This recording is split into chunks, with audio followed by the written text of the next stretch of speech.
Martin Marki, Hello. welcome to the podcast. Woo!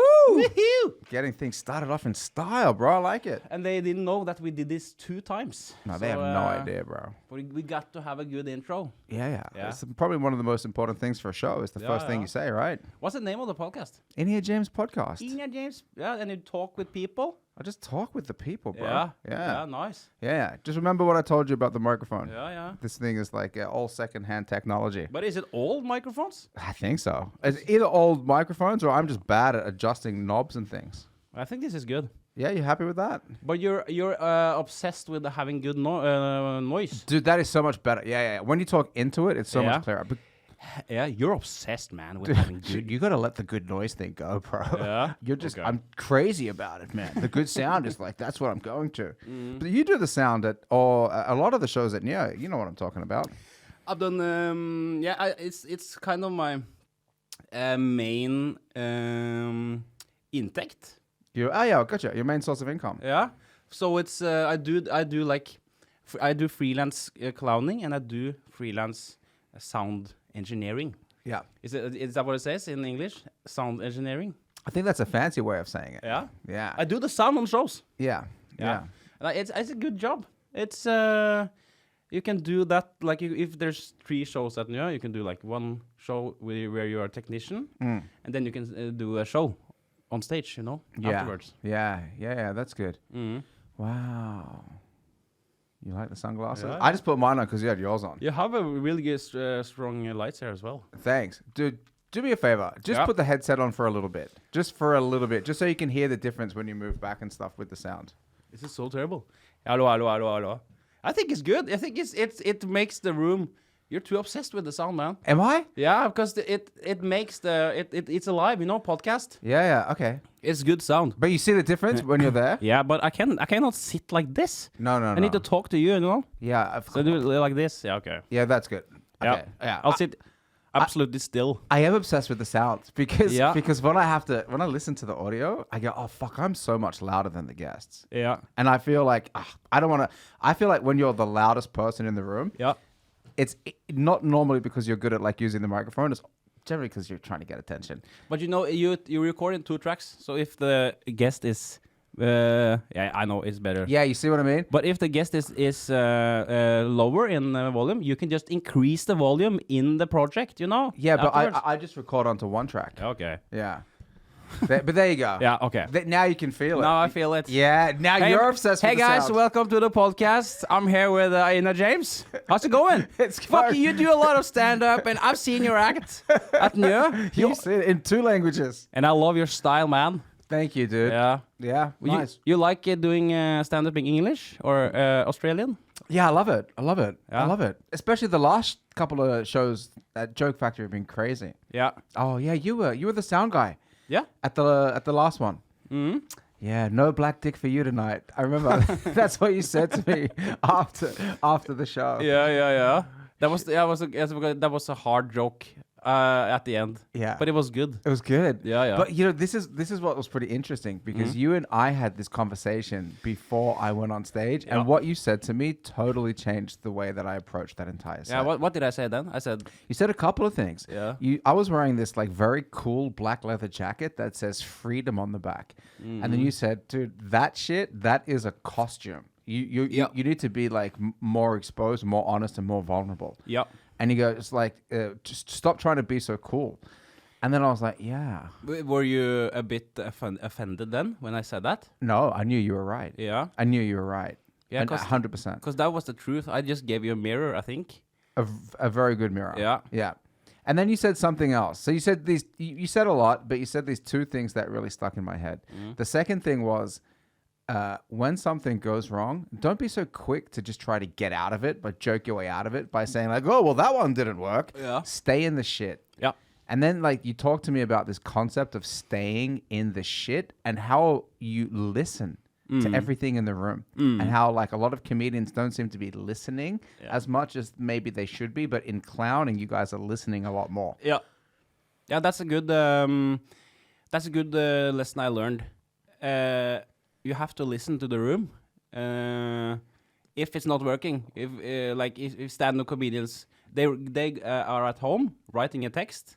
This is what I think they do. They write the text, and then they rehearse that text, and then they come on stage and they need to say the text they have rehearsed. So that's like the objective of, or like that's like the job. Yeah. But the problem then is they don't listen, because the most important thing is to get through the text. Because if you don't get through the text, you don't get to the point, you know. Yes. And I think that's a crutch for stand-up comedians. Yeah. Because if it flops, you have to just stay in it, you know. You can't just quit it and go right to the point. Yeah. So it's good to listen, I think. Yeah, it is really good to listen, because after you said that, I think I decided to take my jacket off. I was like, you know what? I'm not trying to be like the cool guy. I'm just gonna try to be me, be more honest. Yeah. And then I decided to stay in the shit if things didn't go according to plan, and then I decided to listen more. And then I ended up getting into some very absurd, hilarious situations with people in the audience. Yeah. And it was so playful and so fun. Yeah, exactly. And it was just because what I kind of struggle with sometimes as a comedian is making my material seem like I just thought it on the spot. Yeah. It doesn't seem like it's authentic or real sometimes. And when I'm doing crowd work, the crowd work goes very well. Yeah. And then when you switch over into some material and bits, if you're the conf, it doesn't necessarily go as well. No. And there's something about being right there in the moment that the crowd just fucking love. Yeah, and that was what I saw as well. We saw that you were dressed off, like you were more sensitive, and you had fun. You laughed at yourself, and you laughed about this situation you put yourself in. Like, this is crazy, because now I'm just riffing in more of a vulnerable sense than just being like a conferencier and bang, bang, bang, bang, bang. Yeah, that was good. Yeah, it was really good, man. But you could have the jacket on. I like the jacket, but you need to know what that jacket means. Because how old are you? 43 and a half. 43. And I've mocked you in a good way sometimes. Yeah. Like, why do you dress like you are 20? You try to be younger than. Like, you're an old guy, not an old guy, but you're a grown-up guy. Why do you dress like you're fucking like you're in a music video with the Tupac, you know, or like you know why? Yeah. Because honestly, I feel like I'm the exact same person since I was 16. Yeah. I never, and I asked my grandma once, like, you're 89. How do you feel? She goes, I go, you're so smart. She goes, I still feel like as stupid as I am when I'm like 19. Yeah. But I really feel like I'm the exact same person as when I was 16. And don't get me wrong. I like your style. I think it's really cool, but it's just. I feel like I come off like an idiot here, but no. I like your style, but I hope that you're like aware that you look like a schmuck, like a fun. You look like a fun guy. You know that. Yeah, look. I got like a letter. I haven't been called a schmuck You look like for a years. schmuck. But you know, I got this style of doing and I like that. I myself like to have crazy clothes or like fun clothes. Yeah. But you need to like own it, like, and you do. Yeah.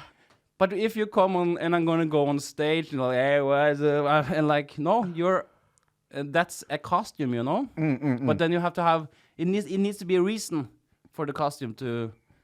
You need to have a reason for wearing a costume, I think. Yeah. Okay. Yeah. And what would that reason be? That like it somehow relates to who you are, like it's a symbol of your identity, or it adds to the performance somehow, or both. I don't know. I usually use costume to feel. A clown wants to be beautiful. He wants to be a beautiful artist. Yeah. So if a clown, if I'm gonna be like, okay, you're a superhero, then the clown goes home and he makes a beautiful rope. And like the suit, and puts on his hat, and he comes on stage, and he thinks that this is the most beautiful superhero outfit, but it looks stupid, you know, because it's just cardboard So that's one way of seeing it. But also with your jacket, you were like cool guy. So then you could have the energy of, hey, what's up? And your first joke where you're like, my pronoun joke, you know, that would work because you're a cool guy. But I wanted to I wanted to test if you could just forget the jacket, just go on and be Inia, you know. Yeah. But the thing that I've been kind of experimenting around with lately is high status, low status. Yeah. So like when you were you did sound at the Norske Talenter. Yep. And I performed there, and I was going low status. So I was wearing like joggebukser and like a hoodie. Yeah. And I was like, because when I do Norwegian, it's my second language, and I sound like an idiot. Yeah. So then I go, okay, I play into the moronic character, like the loser with the hoodie and then I kind of can't really pull off low status very well in English because the way that I talk and like my fluidity with the words and my language skills, I don't sound like a low status comedian when I'm doing English comedy. So then I decided like, okay, I'm going to get dressed a little bit nicer, look a little bit more like a pimp. So that was the kind of idea behind the leather jacket and the pants and everything. And the nice shoes. But I need to skryte. Yeah, skryte. I need to skryte av you. Det er bra. That's good that you are aware of how to dress, you know? You have a good style and when you take those ideas, you have ideas that you want to like. Okay, I want to be a bomb or I want to be high status. That's good, you know. You're aware and you're trying out those stuff. That's not a lot of people do that. Yeah, I think they don't do that, and because it's an improv technique that I learned. Like when you're playing a dynamic, you're trying to find where the game is, and sometimes you create this. Okay, you're the low status character, and I'm playing high status, and this is how the scene is unfolding. Yeah. So it's a tool that I learned from improv. But I'm pretty curious about the clowning thing, man. Yeah. Can we turn down the lights? It's like having the sun in my face. Oh yeah. Is that okay? Yeah, dude, no problem. Hold on a second. I'll turn down the lights. I like it was fun with the sunglasses, but this is I need it for a reason, you know.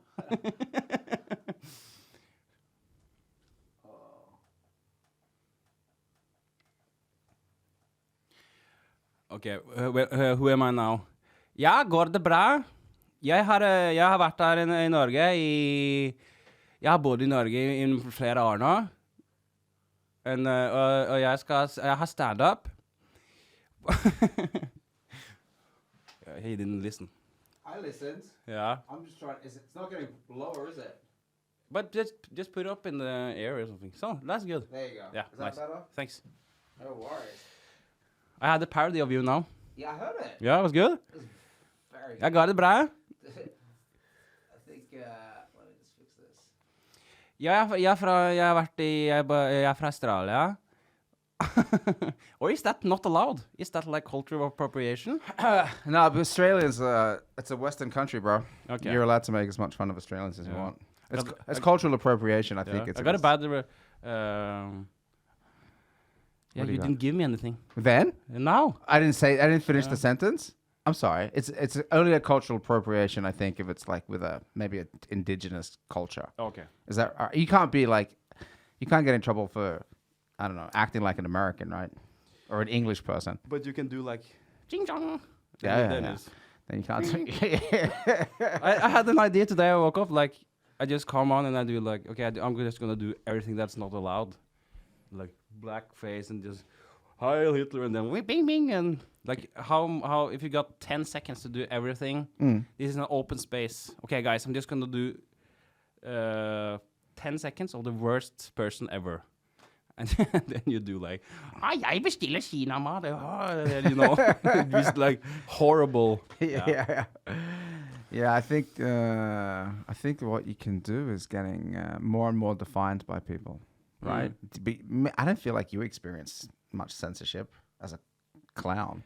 What do you mean censorship? Yeah, you know, like people are always going after comedians for saying shit, and you know what I mean? Like, you can't make fun of whatever, don't say this. Or if there's an idea behind it, you know, then it's okay, I think. But clowns, I mean, isn't that like kind of the whole point with clowns, was that they were supposed to not really be offensive, but challenge power structure in a way? Mock the king, mock the Yeah, that's Buffon.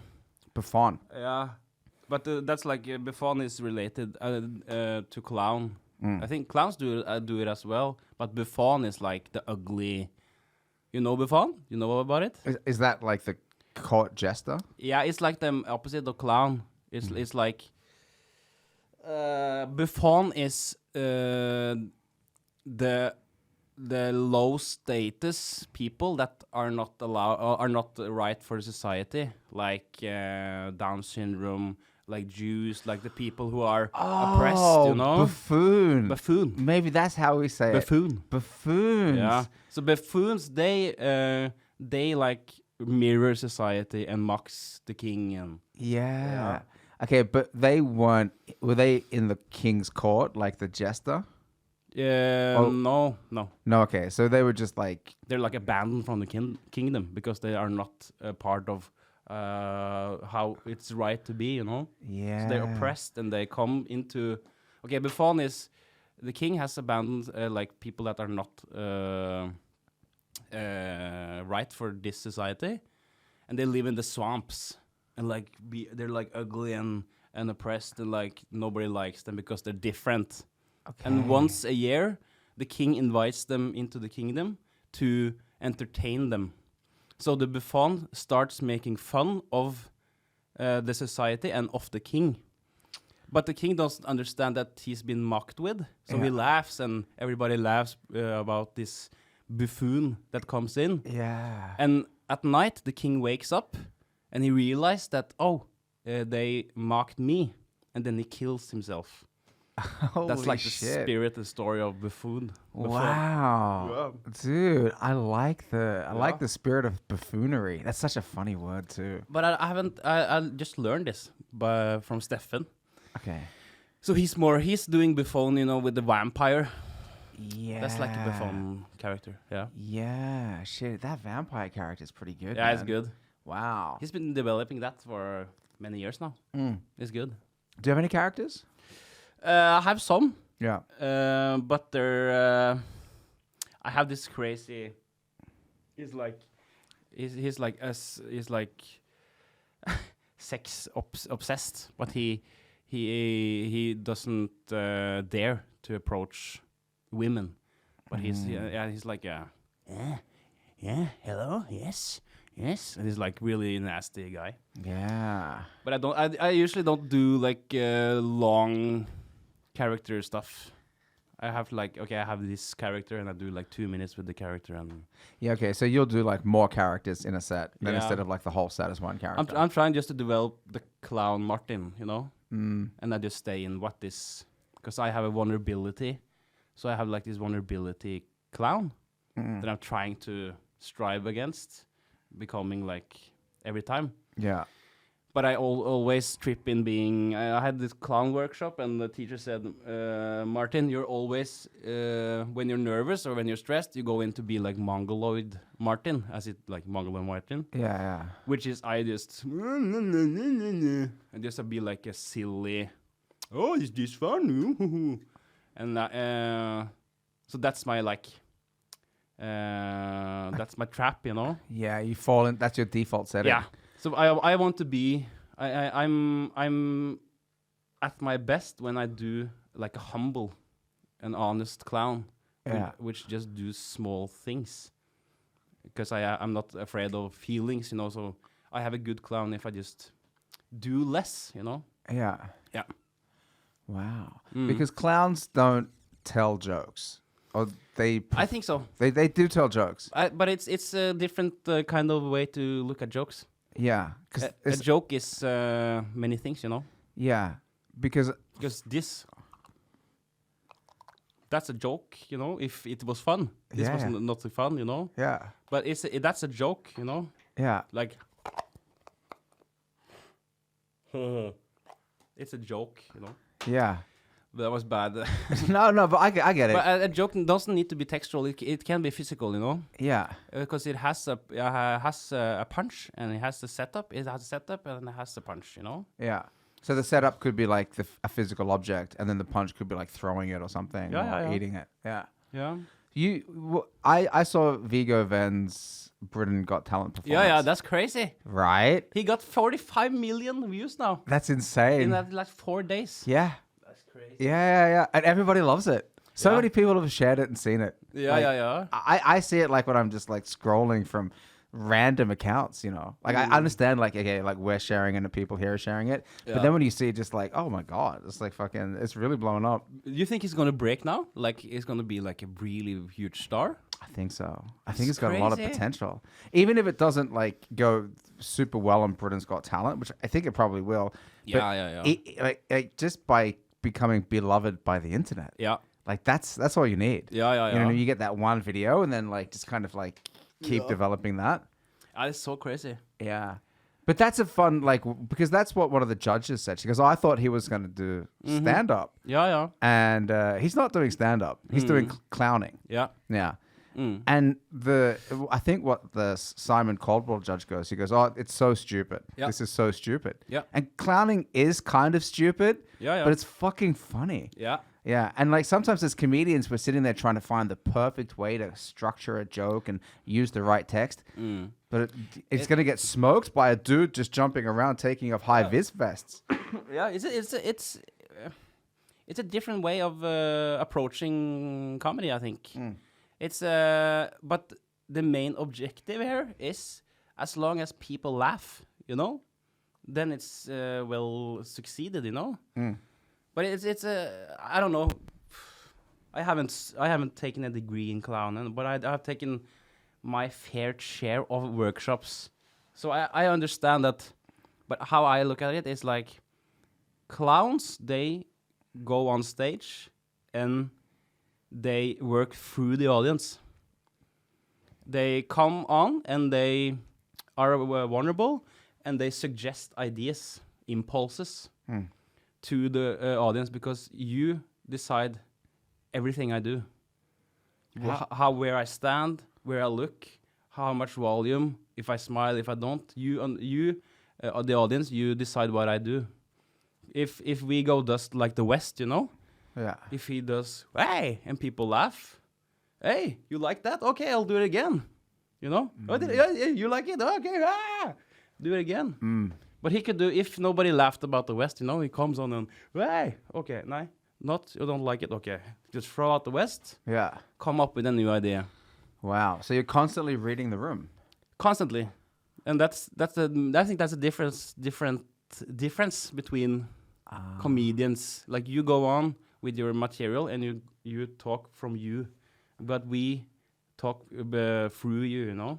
Wow. Yeah. Okay, I guess that explains the constantly listening. Yeah. Constantly paying attention. So, but you have to have like many different ways to do it. Like Viggo, you have to have an idea with the West. Yeah. Or if I have like an idea, I have something that I know will work, and I can come on and do that joke. I know that I'm gonna do the thing I have in my pocket. Yeah. But if I come on, and there's like 2 girls front row. And everybody hears that, okay. Take the mic. If people laugh about it, laugh when I do that. Yeah. Make it bigger. Yeah, okay. Make it bigger. Yeah. If they don't laugh, okay, throw it out. Take up another thing. I got you. So it's always. So you'll just walk down a path, and then is this path getting the response of laughter? I'm on the right path. And it also, like, if it doesn't, when I did this, and there's no you don't laugh about me now. You don't laugh off me now. Yeah. You know, stay in that. You know, stay in the flop. And just put yourself in. Yeah. With fun, but always put yourself in the flop because then you can create laughter. Yeah. If Viggo does the West, nobody laughs. Okay, then he needs to remove all the Wests. Yeah. So he's in the flop, and then. Maybe somebody laughs. Oh, that's funny that he needs to take them all off. Hey, you like taking it off? Oh, so always putting yourself in the flop because in the flop you can save it. You know. Yeah, and the flop is when something doesn't go the way that you planned. Yeah. So if you, this is my impulse. I'm gonna put the snooze box in my mouth. Nobody laughs. Okay. Then you need to acknowledge. now I'm in the flop. Take it in, like how honest, like, okay, Martin, you fucked up. Take it in, but don't be sad, you know. Don't hang with your head, but be like, okay, yes, that was not good. Say it into yourself. Yeah. Okay, but what about this? Are you seeking the flop? Sometimes. Sometimes. I'm not afraid of it. Yeah. Okay. Yeah. But if I have planned stuff, then I'm not seeking it. But it's always good to come in the flop, Yeah.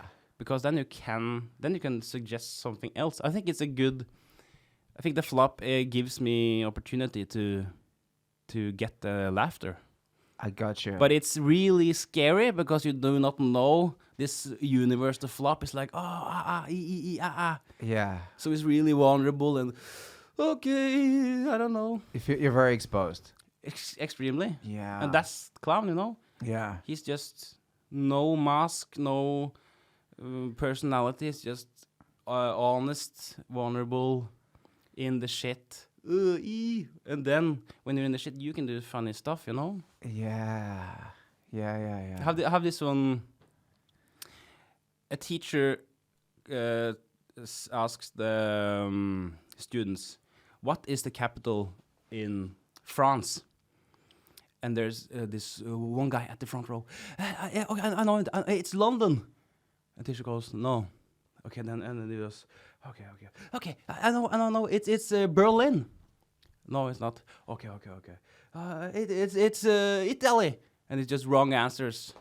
But he never gets sad. He doesn't do. It's London. No. Okay. And that's clown, you know. He needs to suggest stuff, and it doesn't need to be right. Yeah.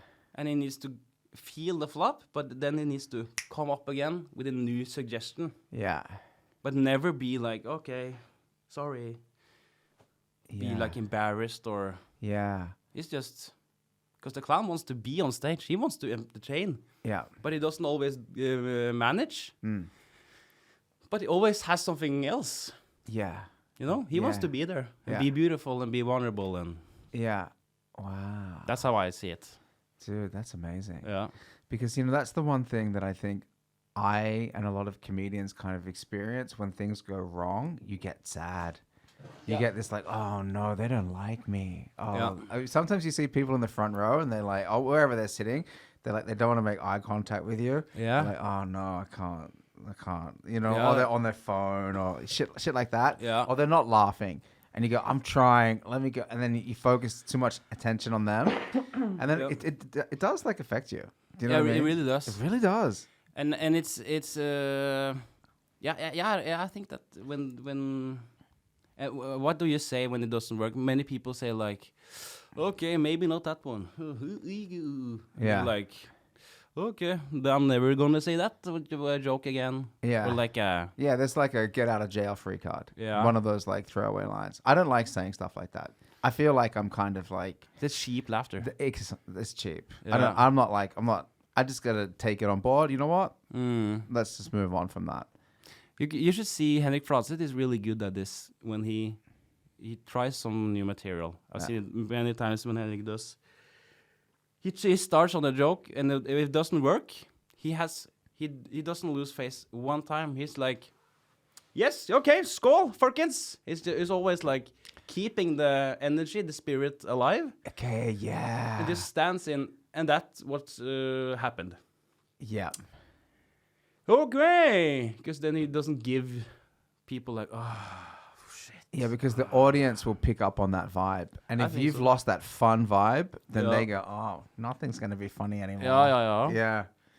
Shit. Yeah, no. So I think people, or especially comedians, stand-up comedians, need to take a clown workshop. I think that's a great idea. Yeah. What would we learn in a clown workshop? You learn, I don't know, it's insane. It's if you do, I've done like 5 days, 10 days workshops. Yeah. First time I had like a crisis. I just cried and I was all because it's so you're standing on stage up till 15 minutes alone, trying stuff, nobody laughs.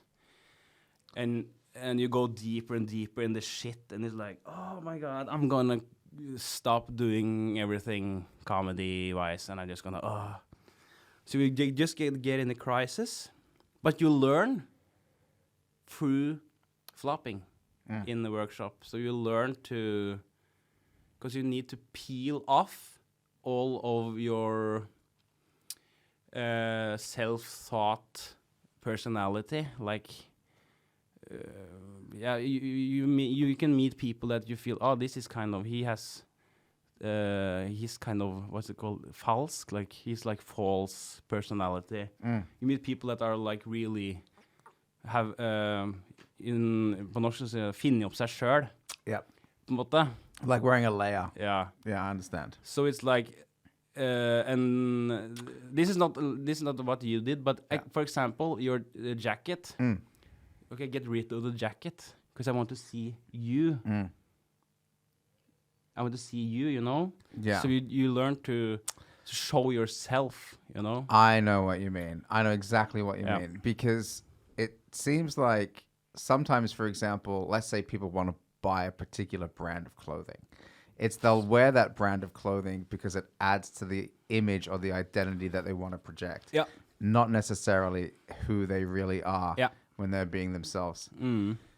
Yeah, okay. So it helps you find or connect with your true self and your inner voice and being able to project who you really are. Because it's really, and when you see the other people at the workshop, it's really obvious what people are struggling with, and we see struggle because it's a struggle. Everything that you, I need to do this, is a struggle. So we see that when I get nervous, I go to the mongoloid Martin, you know, that I told you about earlier.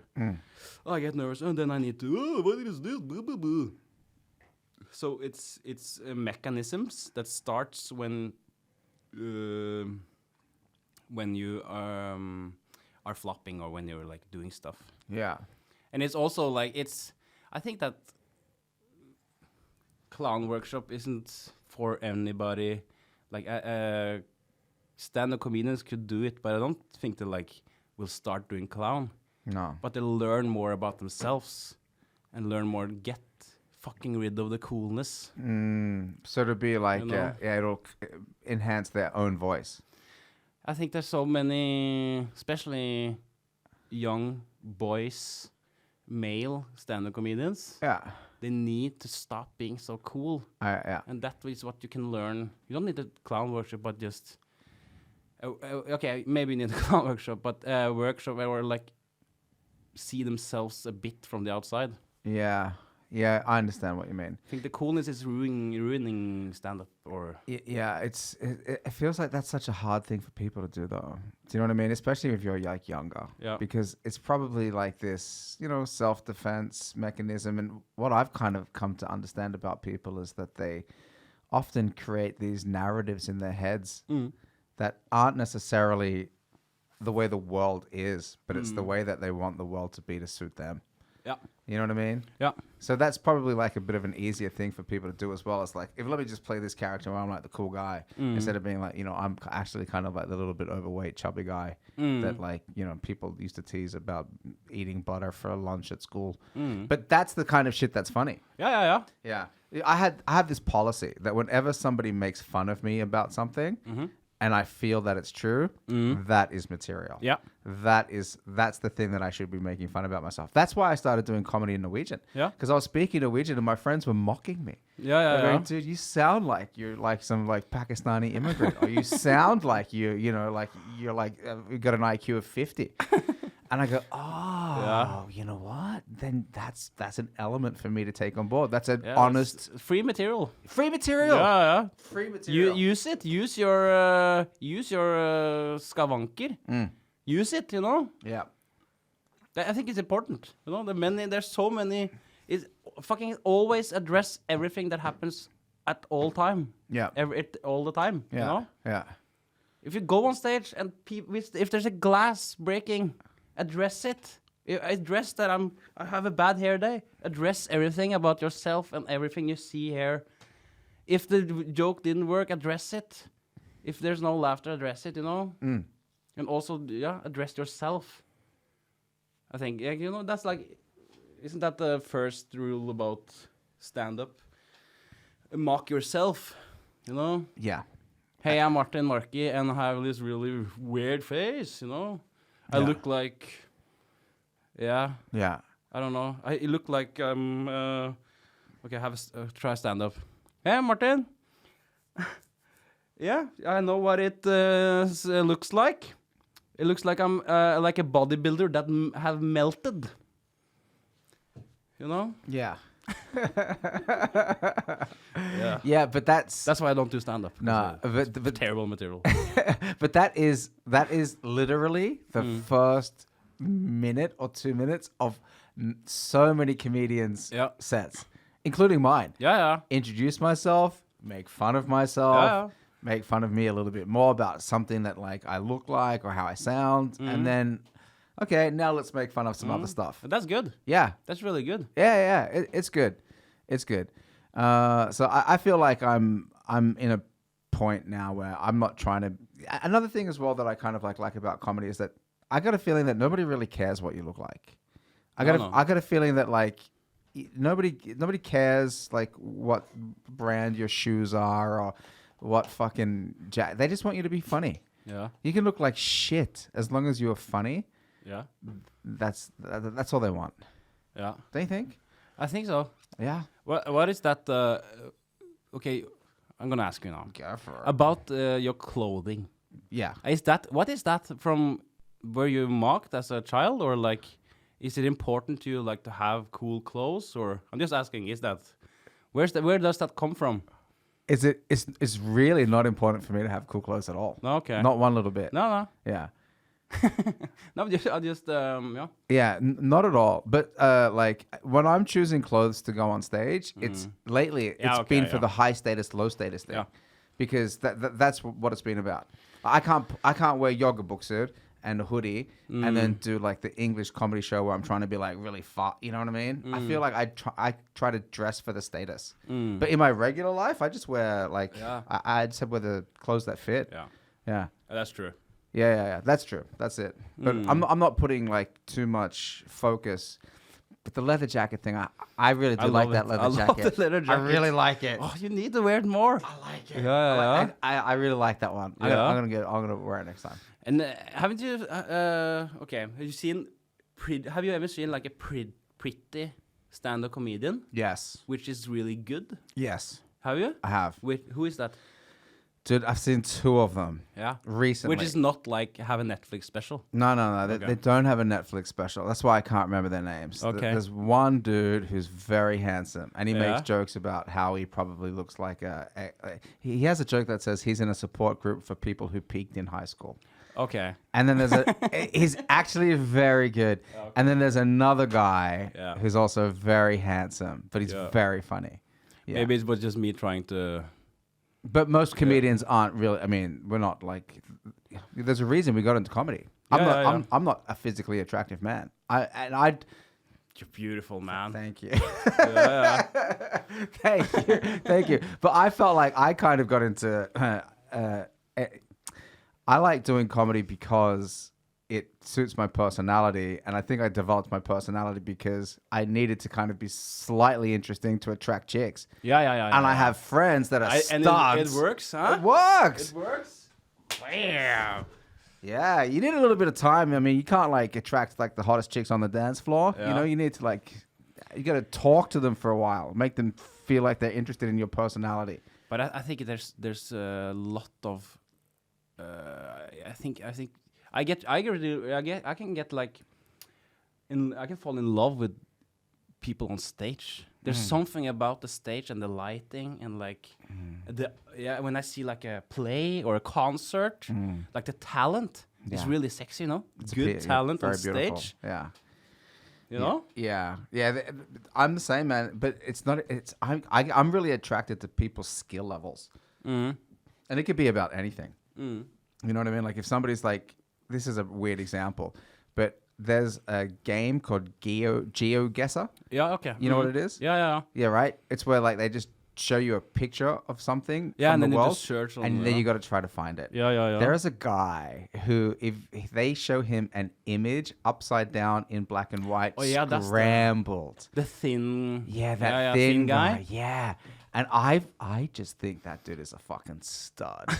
I'm like, dude, that guy, he's a fucking legend. Yeah, you know what I yeah. mean? Like, I'm so attracted to that degree of skill set. Yeah.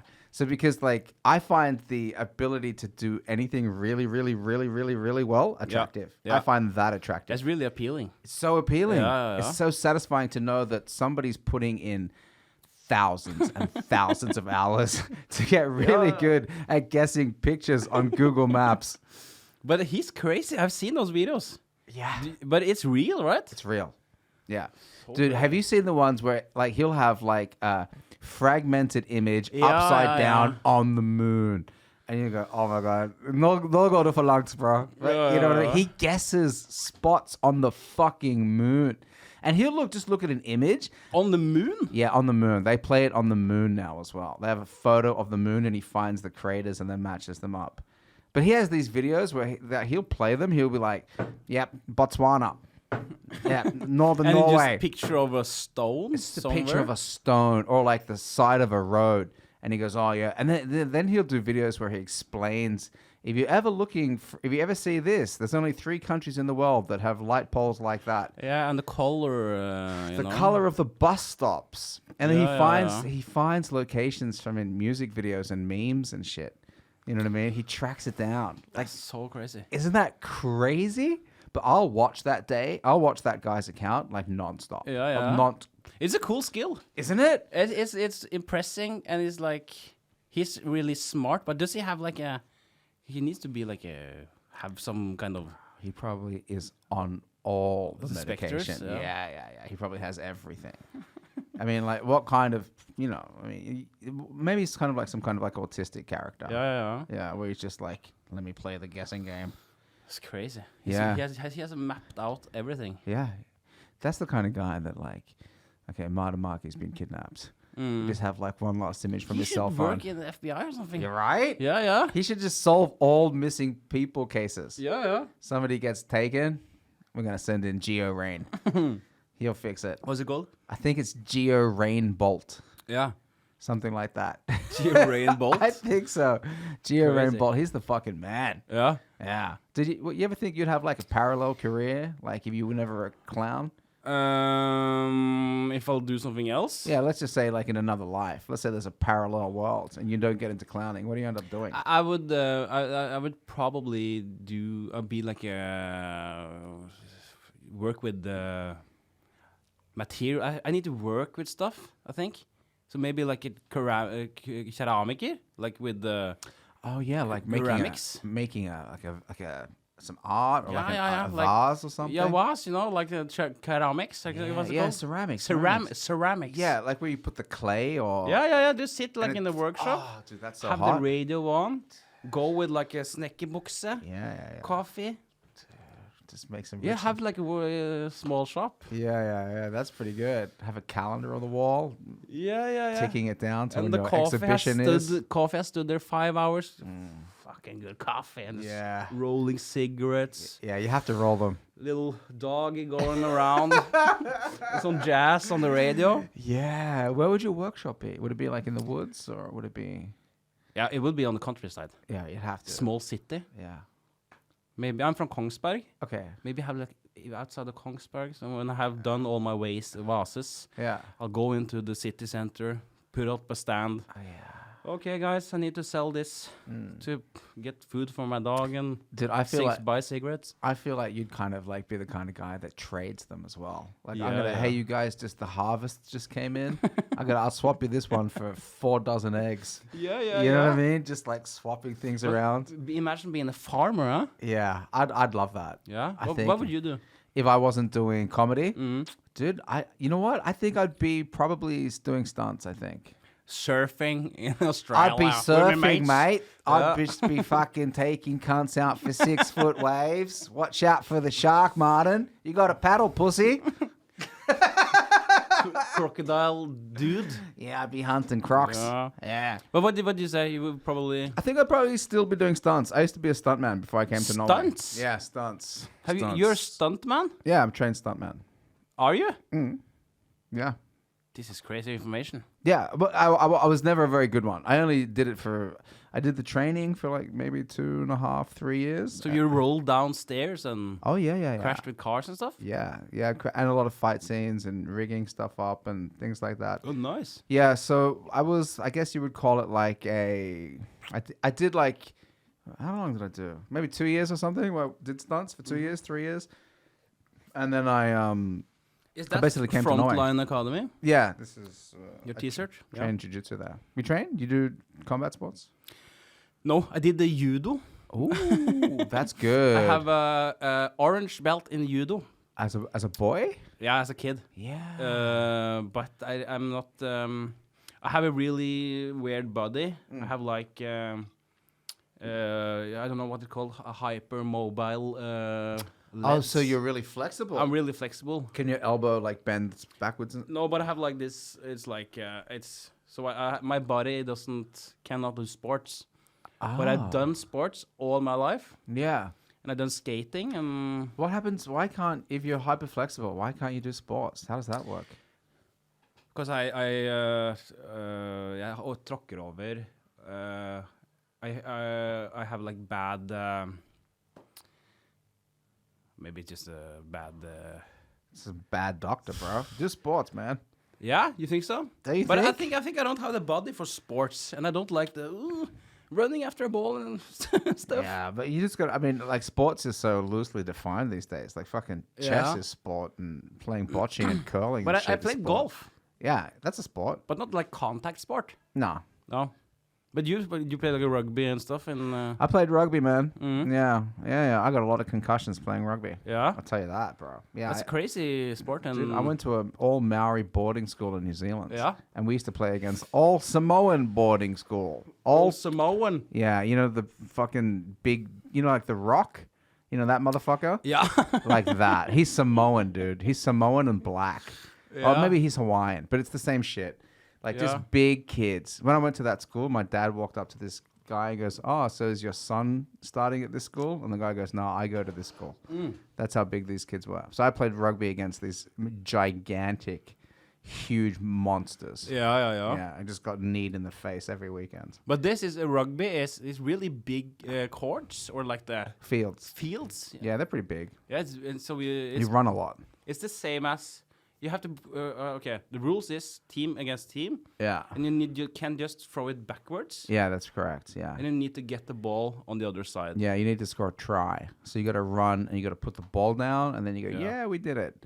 And you don't use that much protection. It's not like American football, you know. No, it's no protection at all, actually. American football is so boring. I can't stand it. It's just waiting and waiting and waiting, and then it's okay, play, wing, done. Isn't that super boring? I think it lasts for like 5 hours. It's And so. It's so boring because they stop it all the time. Yeah. and With it's rugby, they keep it going. Yeah, Like, yeah, you just yeah. keep going, get the ball, get the ball, get the ball. just, there needs to be a lot of injuries. So many injuries. Yeah? Yeah. It's Yeah. a crazy sport. Yeah.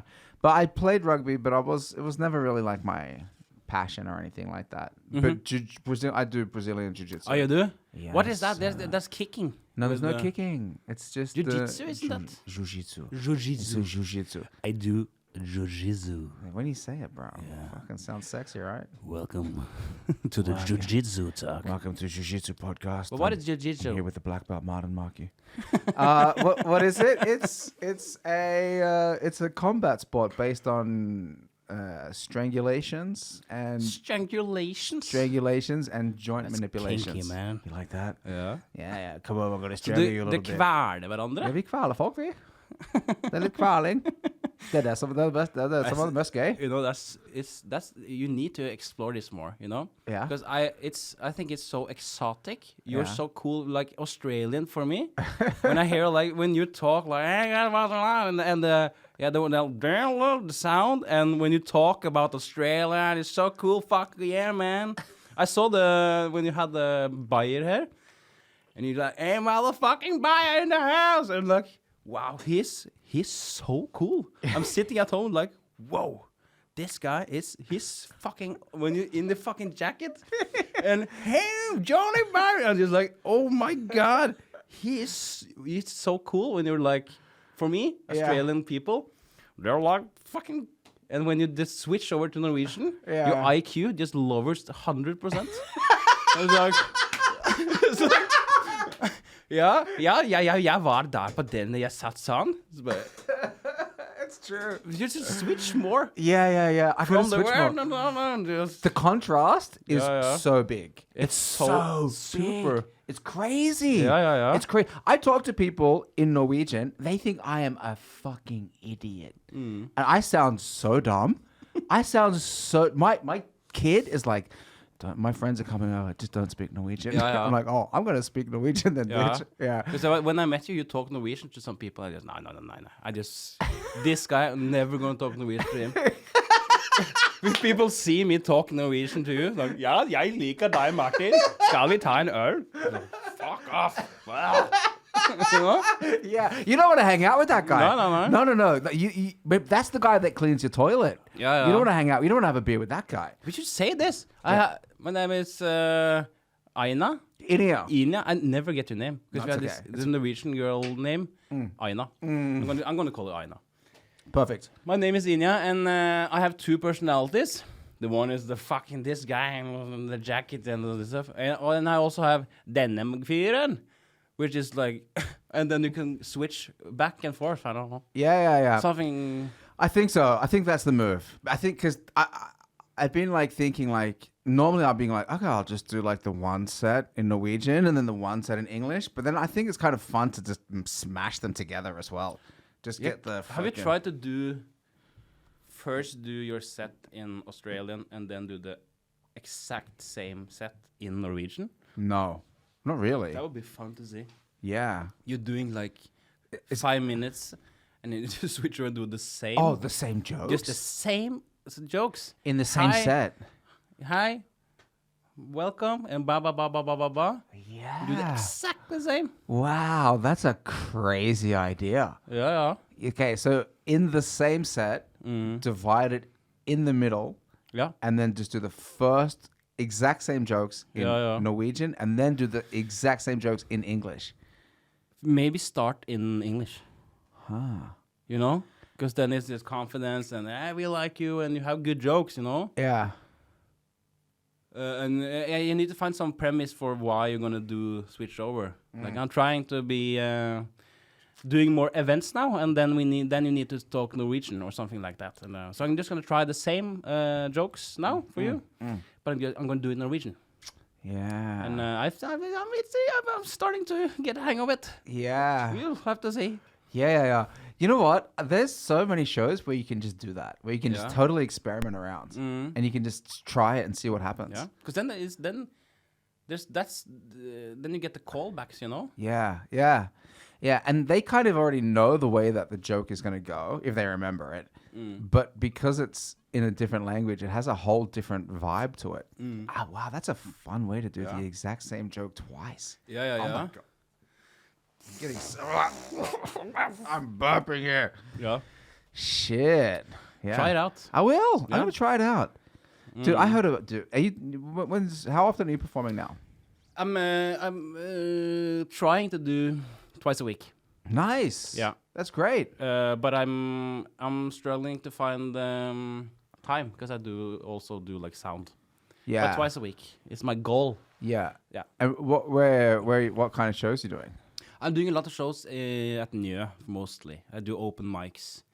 Oh yeah. There, and I also get booked to smaller gigs around town. Yeah. Like I did Youngstorget, Youngs, you know. Yeah.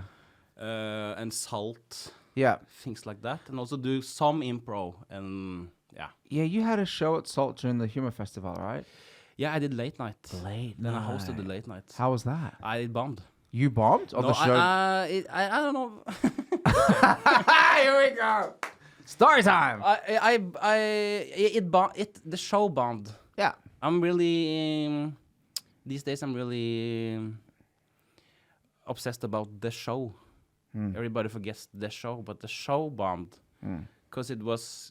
I have done my I done my work and I was prepared and I had like stuff, but it was too long. I forgot that this was late night, like 12, It starts at 12. 11:30. Oh you yeah, know, yeah. Forget it. people are drunk, and So wasted. I gave the comedians 10 minutes, which was terrible because people were too drunk to listen. So it was too long and too complicated, and people were not interested. It was Gotcha. I was like going on stage, and people were just talking constantly. Yeah. Was it full? Yeah. It was Okay. full. So it's just mostly full with drunk people that are there to hang out. Yeah, and you need to ignore it. You can't acknowledge it. You know, Yeah, I yeah. tried. I was like, "Hey, my sound engineer, can you turn on the podcast here? Because it is just okay. Thank you. You know." Yeah. But it didn't work, so I just had to stay in there. Yeah. But it flopped really bad. Yeah. Dude, I've seen some shows at late night at Salt, and like they don't always like it's always a chaotic experience. Yeah, it's terrible. You know, people are just like you get these. I've seen it like big groups of people sitting at like a table, 2 tables in a row, and they are not there for the comedy. They are just there because they got a there with Friday their friends. pass, and like one of the friends wants to go, and then the other 9 people are just hanging out drinking. This is Norwegian people we're talking about. They don't give a fuck. No, and They want to drink beer. They want to fucking party, and it's like starts at 11:30. Yeah. Maybe they're like, you know what? We've been drinking since 6. Yeah, and you have to remember this, and that's it's important. It's the show, the show. Yeah. You can't come on and like, hey, my name is Frode, and I'm like, okay, fuck off. Yeah. Give me just 5 minutes of total insanity. Yeah. Insanity. And then walk off, you know. But was it a show just with? Was it like a clown comedy improv mix? Or what was the kind of? I did clown as I emceed as a clown, Yeah. which was interesting. Yeah. And I had some improv, but mainly stand up. Yeah. Okay. Yeah. Yeah. But yeah. So that was a weird gig. Yeah. But next time I'm just gonna do solo stuff, I think. Yeah. Shit. Have you thought about doing a solo? Yeah, I've been thinking about it a lot lately. I've got a couple ideas. How long have you done stand up now? Almost 5 years. Mm-hmm. Yeah, but 2 of those years are pandemic years. Okay. So you know what I mean? Take that with a grain of salt. Yeah. So that's kind of like 3 years? Yeah. I would imagine you looks like you have been standing. You're just so confident. You know, the thing is, man, like Australian culture as well, and especially my friends, like when we were kids and growing up as teenagers, the thing that we valued the most was being funny for each other. Yeah. Do you know what I mean? Like you Yeah. had some groups of friends that were like, oh, he's the best at playing football. Oh, Yeah. that guy can swim. He's a real good surfer. But we were just... It's true. The most Australian. Yeah, he's a good surfer. Yeah, he's a good football player. He's a good with the kangaroos. he lights the fire, bonfire. He's good with the strips on the barbie. Yeah, but my friends, it was always like who can make everybody laugh. You know what I mean? Like we were the class clowns in school, like always saying shit, getting in trouble. But if the class laughed, Yeah. that was the best day. Yeah. You know. So I've been making jokes all the time with my friends, and all the people that I enjoy hanging out with they're basically like, you know, they're kind of wild people. They don't fucking hold. They're not reserved. They're like, they say the dumbest shit. Those are the people I connect with. This is a description of people from Aussie, Yeah. I think. Exactly. Dude, so many people from Australia, you just land, bro. You go to the fucking security welcome to Australia. That guy's funny. Yeah. You know what I mean? Yeah. He'll be talking shit about your costume and stuff. Yeah. So it's a funny culture. It breeds a lot of funny people. Yeah. Yeah, it's different to Norway, man. Yeah. You know? But have you talked about have you made people have you made people laugh from when you were a child, you know? Yeah. I've always been drawn towards that direction. Yeah. How about you? I think so. The class clown and stuff, you know? Yeah. I remember I'm good with making people comfortable and making people laugh or that's what I felt when I was young, you know? I just always addressed the elephant and people laughed Yeah. and it felt good, Yeah. you know? Yeah. Yeah. Oh, what is? Dude, we used to roast each other. Yeah, you did. Yeah. It's like in high school and everything, like just roast the fuck out of each other. But everybody kind of took it pretty good, you know. Yeah. But we used to like, I had this one friend, and he was real bad at reading, and like he used to read like this, like you know, the teacher would ask him to read, and he'd be like saying like, the Germans invaded, and then we'd just be sitting next to him, and then like kind of like mocking him. Because you're an idiot. So, you know what I mean? Yeah. That was like, I love roasts, man. Like, Yeah, you do. I love it. I love roasting people. I love getting roasted. I love when you can make fun of a situation when something is so fucking ridiculous. Or so it's like when people are taking themselves too seriously. Yeah. When somebody's taking themselves too seriously, whether it's like a politician or like an actor trying to like drum up support for their environmental cause, or you know what I mean? Like, Yeah. you need to get But there's roasted. there's no roast show now in Oslo. There's this one show, but that's like a big Yes. Rikes roast or something. Yeah, I would love it if there was. Can't you do a roast show? Yeah, I would love to do a roast show. Yeah, that would be the dream. Imagine like roasting somebody like Snorre Monsen, or like roasting like fucking. Yeah, the fat. The fat guy, the redhead fat guy. Yeah, the The Ronald one who McDonald ate lookalike. Ravi. Yeah, That guy? Yeah, that guy. Wow. The Among Us sumo-bryter type. Wow. Yeah, so much material, but there's so many good comedians that you know what I mean. Like it would be amazing. Just That's not the. Why you don't just do it? maybe we should just do it. I don't know. I sometimes I just end up thinking of things and just hoping somebody else does it, but then it never ends up happening. Maybe I should just. Somebody does it, like reach out. Not that it takes it to reach out, but it's just like, oh, wouldn't it be cool if this existed? And then you know what I mean? Like, maybe it. But if it doesn't exist, then I'll fucking try to set something up because I think that would be a hilarious night. Just structuring a roast battle. It'd be amazing. And there's so many personalities there too. I can imagine this. Why don't you just do it? Yeah. You know, make a kind of a kjøreplan. You know, like a. Yeah. I want to be like this.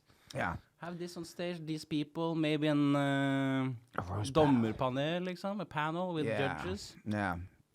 Yeah, roast battle would be perfect. There's And a lot of good. Do this 2-3 people. You know. Yeah. Yeah. How do you think you should do it? That they roast each other? Like if you had like. Yeah, I think so. Yeah, I right. think you need the chair and then this one roastie of the night, or like this is the guy or the girl we're gonna roast today. Yeah. Think of maybe just 3-4 people. Yeah. You are emceeing. Yeah. Welcome to roast, and we just all the comedians are gonna roast each other, and we have a judge panel. Yeah. Containing of Henrik Flatseth and Marlene Stavrum, you know? Yeah. Yeah.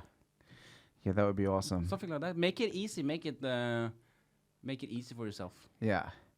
Yeah, because I love it, man. Yeah. I love it. I love roasting. Yeah, it's it could work. fun. Yeah. It's really fun. If you love it, then you have to do it, you know? You got to do it. Because we love to see people doing things that they love. Yeah. And I feel like Nieu is like the best venue for comedy right now. Like it's the best. I think so. It is.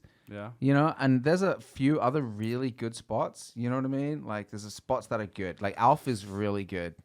Even around the corner, Brewdog 57, really, really, really good. Yeah. But Nieu has everything. That's why we made Nieu. Yeah. Because it was supposed to be first of all a good stage, a good place to do comedy, and all comedy. If you do stand up or clowning or improv or anti-humor or deadpan, you know. Make a good place, but also make a good place for comics to meet and make a godt miljø, you know, a house with everything. Yeah. Imagining taking away Nieu now. Oh, you could never do that. What will be left? You know? No, it would be the worst thing in the world ever. Yeah. It wouldn't, like, every comedian would be stopping the doors from getting closed. Everybody would be there going, no, you can't do this, guys. Yeah, because it's like it's not only like the best place to perform comedy, but it's the best place to hang. Exactly. The hang Yeah, is exactly. is more fun than the shows a lot of the times when you're just hanging out afterwards with your friends and this guy comes in. Oh, here's Espen. Here's Galta. There's Marco, and you just go, oh, this night's perfect. I love it. I love it too. And also, you know, Latter, people from Latter is coming up to Nieu just to hang out with other comedians. Yeah. Because we're colleagues. Yeah. I'm a clown and I do clown stuff. And you're stand-up comedian, you do stand-up comedian stuff. But we meet and we talk and we have a good time and we help each other out. Yeah. I think earlier there was more like a sense of, well, I'm doing my stuff and I'm doing my stuff. And comedians are egocentric, but now it's more... it's more love, you know, in the milieu, inside the milieu. Yeah, we're better off in the community. We're better off in the community. Yeah. The community really serves us well. Yeah. I mean, have a look at like most lineups. It's at least 5 comedians a lot of the time, you know. So it's like you want to have the best show. If you're the comp, you're gonna go, oh, I want this guy, I want that guy, I want this guy, I want that guy, I want this chick. Yeah. Yeah, but I love it, man. How old is Nieu now? We started in... when was this? I think we started in 2017 at Alexander Kiellands plass. Isn't it older than that? I would have thought it was older than that. 16, I don't know. No, maybe I can't remember. Maybe but has the like. I thought I saw like fucking the T-shirt on Lars. We did Bottom like we did 10 humor, years ago. Yeah, we did Humor Nieu for 5 years. Yeah. And 6 years we did. And that was 2012. Yeah. And then 15, 16. Yes, I think 17. We started with Nieu. As a physical club. Yeah, it was at Alexander Kiellands plass in the basement. Downstairs. I remember downstairs. That was a good stage. Underneath Colonel Mustard. Yeah. Yeah, that was really good. And then we moved up to Torshov. But then the corona came and... You moved up in 2020? In 2019. 2019. I think right before... No. 2018. I can't remember the corona years. It's just blurry. Yeah. But we moved up and we had like a fall. And then we had like some good months and then corona came. Yeah. Boom. And 2 years went by and we tried to maintain some activity in the summer. Yeah. But this is the first season where we have we have had the possibility to have like open and people are coming and buying tickets and dude, it's going really well. It's always full. Yeah. Like the shows are just packed. Yeah. So I can't believe like there's so many people there. I'll do like the English comedy show one night and then there's fucking 80 people there or something upstairs. It's crazy. It's really good. It's really good. I'm really glad that people are also trying out new kind of comedy. Like they have because Norwegians we are just used to, I think we're used to just stand up, you know, from Josefine and Latter and stuff like that. But I think it's good that people are willing to try and look at maybe clowning or deadpan with Vegard and other types of comedy. Yeah. To get like people on board with the idea of comedy is like music. There are genres, you know? Yeah. You like rock and I like hip hop. Yeah. You like jazz and you like classical music. Yeah. It's fucking genres. So some shows will you prefer more than other shows? And that's what we need to have at Nieu. It's like a variety of stuff. Yeah. But with the same goal, make people laugh and have a good time, you know? Yeah. Do you know what's so crazy, man? Is that like whenever I meet new people or I see somebody and they go, oh, you've been doing comedy or oh, you do comedy? Where do you perform? I'll say, oh, I perform at here and here and been doing a lot at Nieu lately. And they go, what's Nieu? Where's Nieu? Yeah. What's Nieu? So out of even though so many people go to Nieu, so many people still haven't discovered it yet. Yeah. And I think like once those people start discovering it, Yeah. it's fucking crazy Yeah. how many people are gonna be there, man. Sorry. That's what I love the most when I'm at work and I'm standing like in the bar, you know, in the entrance of Nieu, and I'm just overhearing somebody talking about. They come in and they're like, "Whoa, this is so cool place. Yeah, I've been here twice. Oh, you should check out that guy. Check out this show." And they're like excited. Yeah. And then my heart melts, you know, because this is what we try to do, make like a house of fun, you know. Yeah. And they come in for the first time, and wow, cool place, and wow, lots of shows, lots of things to do, you know. Damn. So like, how did it start then? Like, were you just hanging out with a bunch of people going, we got to make something? It's Morten Ram and it was. We did Humor Nieu, the net site, with sketches and stuff. Yeah. And then we Lars Berrum, he did karate with one of the top leaders, like in NoHo. NoHo is a company that owns like all the bars in Oslo, or most of the bars, like Elsker and Youngstorget and places like that, you know, Prinsens Hage. Yeah. So they own a lot of places, and then I think Lars reached out, or the other guy reached out to Lars and said, "We have a basement underneath Mustard. We want to fill it with comedy. Do you want to do a collaboration with us and make a stage?" And then we made a company called Nieu Scene, and then we got the stage, and we got money to pusse opp stedet. And then we just started booking stuff. Yeah. But with the we wanted to have different kind of stuff, you know. Yeah. We wanted a variety. Yeah. And it was, I think it was like, because at that time there were a lot of small shows. People were doing weird stuff. Yeah. In restaurants or bars, and like even basements and all over Oslo. So we thought, okay, let's just make a place where we can just do it better, you know, make a name and make like go in and help people. We're helping people make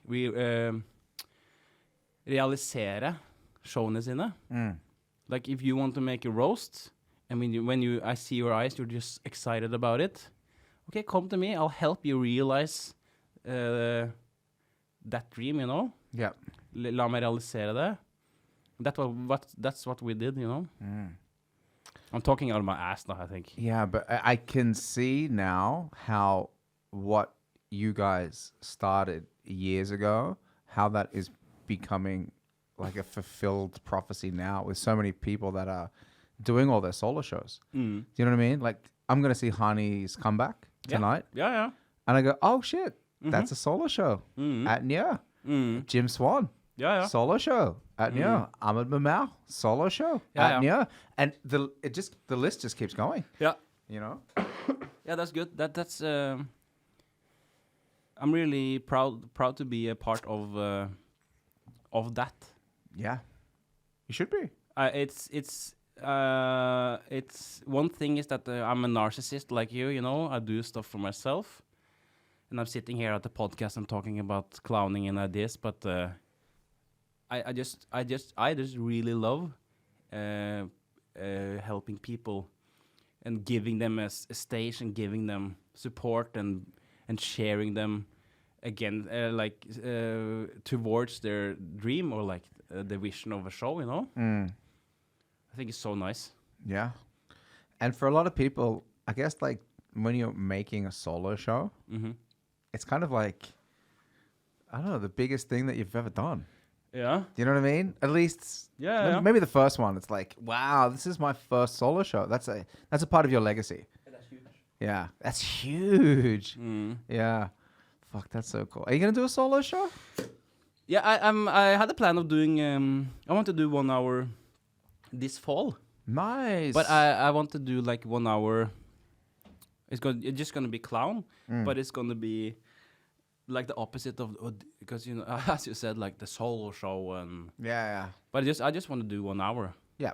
of and maybe do this as a routine. So every year I do like 2 gigs a week, and then I make I samler up materiale until like the fall. Yeah. And then I do 1 hour. You know. Yeah. Cool. So it's like That's dope. yeah. Do you have any particular theme that you're thinking? I don't think it's gonna be like a personal story, you know, like this is the story about my life. Yes, your childhood. You are loved. When I was young, you know. But it's just gonna be fun, you know. Yeah. I just want to have the spirit of let's just have fun there. Oh my god. Pretentious start. Yeah. Very pretentious. When I was young, my father told me It all son. started in Yeah. 1987. But Yeah. it's Okay, so you just want to make a fucking fun. Yeah, I you just want to make a fun show. You have fun, they have fun. I want to play. I want to make games with the audience and have fun. I want to make. I'm obsessed with making things beautiful. You know, and that could be if I pre-prod song, or if I make cool lights, or like the scenography is cool. I like that. You know, like making beautiful images. You know. Oh wow. So okay, I want to like. I have one idea. It's to hang up curtains inside the stage. Yep. Curtains, and like you have to come inside the curtain, and then you just see me behind the white curtain with lightning behind, the doing silhouette. stuff. Yeah. And there's like beautiful music, maybe some, you know, maybe maybe some scent in the air, and like come out and give people like candy and like, and then start the show with well prepared something with sound and having fun in. It's like serving a dish. You wouldn't serve a dish just here's some food. You want to be a chef and like, okay, I have the meat here and some potatoes here, carrots, and then I want to sprinkle it with some salt and maybe some little rosemary there. Yeah. So it's like I like to serve the course in like a beautiful way, you know? Yeah. So I want to make 1 hour we're just gonna have fun with my ideas, and I just want to make you feel comfortable and have a good time, you know? Yeah. Yeah. That sounds awesome. Yeah, Yeah. I think so. Fuck yeah. Yeah, and just fucking do it, you know? Yeah. Just do it. Like you, if you want to do the roast, gotta fucking do it. Get the roast going. Yeah. Yeah. I think it'd be fun, man. I guess I'll talk to a few friends and see if they're on board for roasting each other. Yeah. But I think like the best thing with roasting is like when they're close friends. You know, like so say for example like Snorre and Gauta. Yeah. That'd be good. Yeah. But that can also be like in the concept. Let's do it. Like the roasting is because we have friends among our colleagues. We'll take like 2 friends, like Snorre and Gaute. It's good. And that's that. That's it. We got it. Figured it Yeah, out. yeah. Yeah, but okay. If you want to jump in with the concepts too and figure it out, I'll help you. That'd be awesome. I love to help you. Perfect. I love to help people. Yeah. Yeah. And I love to work with comedy. Yeah. It's the best. Yeah, I think I'm going to go into directing now. Yeah, you should. I think so. Maybe or like I go on shows and I see so much potential that is not used, you know. You mean like in solo comedy performances or Yeah, like in yeah. other shows like TV and stuff like that? No, like comedy shows. Yeah. There's so often I just like, I wish you just said it a bit louder or like in that way, and you should stand there. You should do like this. Yeah. I just want to I want to direct in a way that's like not telling you what to do, what to say, but like helping you glorify it even more, you know? Yeah. Underline some stuff, Yeah. make things better, because I love it. Because then, and it's so often it's just so tiny things you can do. Yeah. Everybody that I've spoken to that's got a director on their solo show has said that they never want to do a solo show without a director. Like, I spoke to Pernilla Harland about this at great length. And she said that having the director was such an asset for her solo show that she did at the Fringe Festival. I think it's super important. Yeah, but as comedians, like getting feedback from somebody whose opinions you value and who's like just watching it and going, why don't you, what about this? What about this? I think a lot of people are open to stuff like that. Yeah. I mean, I know I definitely am. Like people watch my shit and they go, you know what? Maybe you should have done this. Or what about if you try that? Or like even you with giving me advice before. You weren't even giving me advice. You were just talking. And I go, you know what? I trust this guy. Yeah. I think he knows what he's talking about. And I say that things like to you because I want to hear it myself, you know? If I just go off stage, I've done 10 minutes. Yeah. And people are coming like, yeah, that was good. Yeah. I say, fuck off. Yeah. Don't come here as a colleague and say that was good. Yeah. Give me fucking feedback. Constructive criticism. What can I do better? Yeah. Because there's always things you can do better. Yeah. Dude, you know what? Even if I do really well at a set and people ask me like, how did it go? I go, the audience had a good time. Yeah. I think I could have done better though. And I'm always like that. That's my attitude with everything. It's important because then you... It is you work a bit more. Dude, this is one thing that happens to me after a show. It was when Johnny Bayer was here. Yeah. He said to me, do you do stand-up in both languages? I go, yeah. He goes, you do stand-up in Norwegian and English? I go, yeah. He goes, do you want to do one in Norwegian and one in English so I can watch it? I go, yeah, sure, I'll do it. The Norwegian one went really, really good. And then in the English set, like halfway through it, I felt like I was kind of losing them, so I switched over to Norwegian. Yeah. I bailed on the full completion of the English set. But I was like paying it. I was like, you know what? I don't think they're feeling the English. And it went much better doing the Norwegian. Yeah. But I felt like I kind of failed in a way because I couldn't execute the English set from beginning to the end and get this show at the level that I needed it to be. And so I felt really bad afterwards. I felt bad. And then I was talking to like, some colleague friends and they're like, no, you did good. You did good. It was good, man. It was a good set. And then, Sivert I'm yelling. He came up to me and goes, nah, you shouldn't listen to them. He's really direct. You don't listen to them. If you feel bad, then you know that was a bad set. Yeah. He's really good. He's super direct and really honest. I like really honest. And I go, you know what? He's right. Yeah. I shouldn't listen to them trying to make me feel better about that the set went good because I felt it went shit. Yeah. And then I go, you know what? You're right. And that feeling of when even if the audience thought it was a good set, it wasn't the level that you can deliver. Yeah, it's important to get honest feedback like that because especially if you're new with stand-up and you go on and you do your set and it was like maybe you bombed, then you go off and you go to your friends which is also new comedians and they're like high-fiving you, good job, man. And then because then you get the sense, it was good, okay, then I'll do it again. Then I go again. I always go. I don't go to new stand-up that was bad, but I want to like underline that it's important to be honest.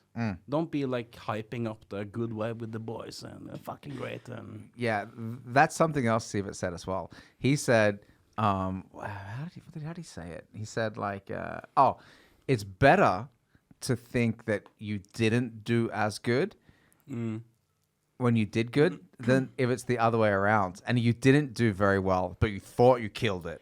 Like if you don't do well and you think you killed it, that is death for a comedian. Like that is you are not growing and you're just going to keep repeating the same mistakes and that's going to be bad for your career.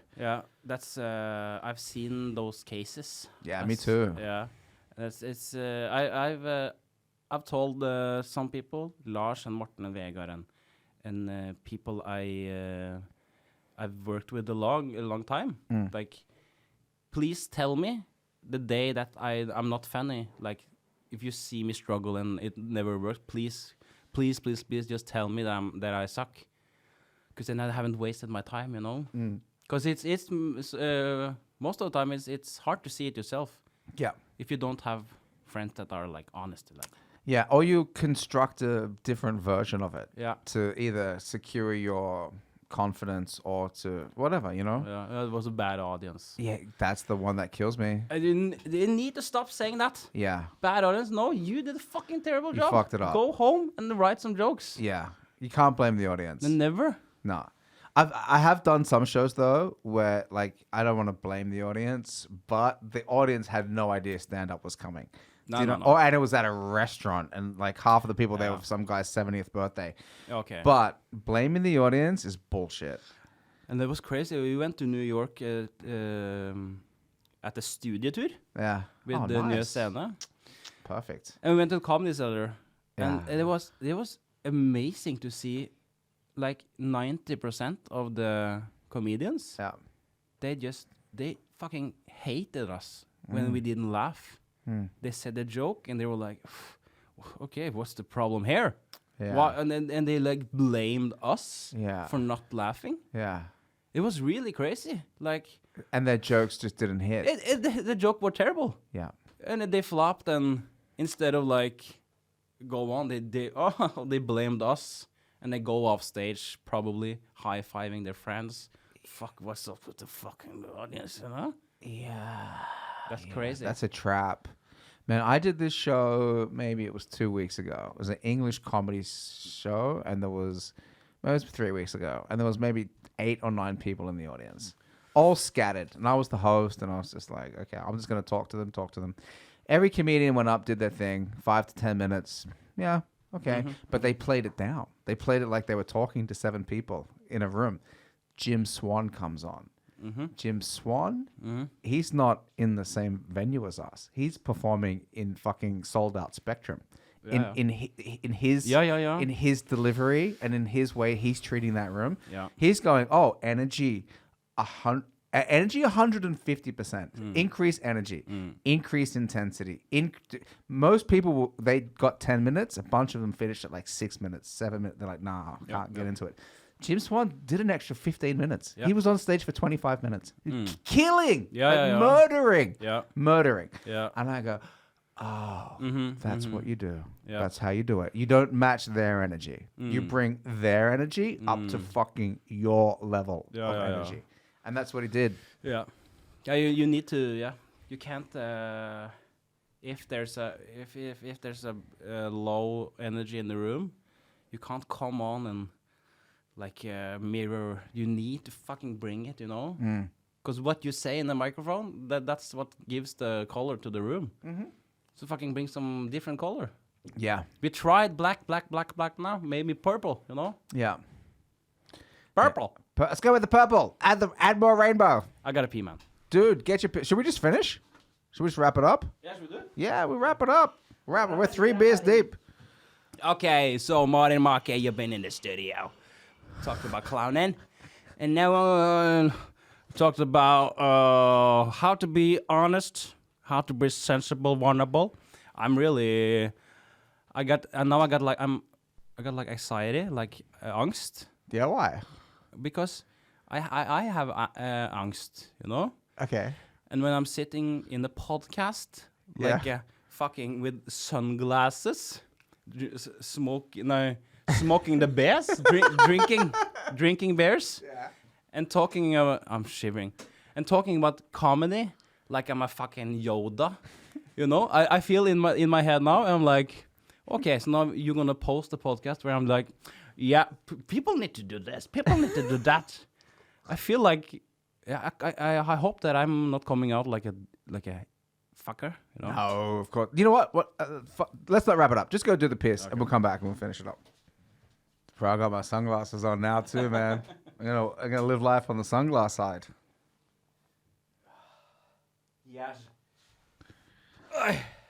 No, but I don't think you should worry about how you come off on the podcast, bro. You're just trying to fucking talk about what you think. It's like, yeah, no big deal. Yeah, I think people appreciate it. Yeah, I think so. It's also is like I fooled around a bit when I said I'm scared about that, But it's like it's also, I think it's important to talk about comedy, talk about what we can do better and how we can help each other. Yeah, of course. That's like a clown spirit. Like how can we help you be a better comedian?